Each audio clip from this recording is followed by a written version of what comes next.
Hi అండి, ఈరోజు ఒక టిప్ చూపించబోతున్నాను.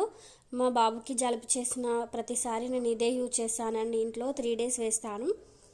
సో దగ్గు జలుబు ఉన్నవారికి త్వరగా తగ్గుతుందండి. చిన్నపిల్లలకి తులసి ఆకు, తమలపాకు, వాము, 3 మిరియాలు, జీలకర్ర, లిటిల్ బిట్ ఉప్పు, పసుపు, ఒక వెల్లుల్లి రెమ్మ వేసి బాగా దంచుకోండి.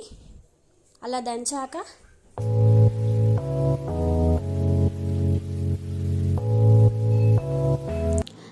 ఇలా మెత్తగా దంచుకున్నాక కొన్ని వాటర్ పోసి మళ్ళీ దంచండి. మెత్తగా దంచండి. అది మొత్తం దంచడం అయిపోయాక ఒక గ్లాస్ తీసుకొని, గ్లాస్ పైన కాటన్ క్లాత్ తీసుకొని మనం దంచుకున్న మిశ్రమాన్ని అందులో వేసుకొని గట్టిగా పిండండి. అందులోంచి వాటర్ వెళ్తాయి. సో అంతేనండి, రెడీ. బాబుకి తాగించండి.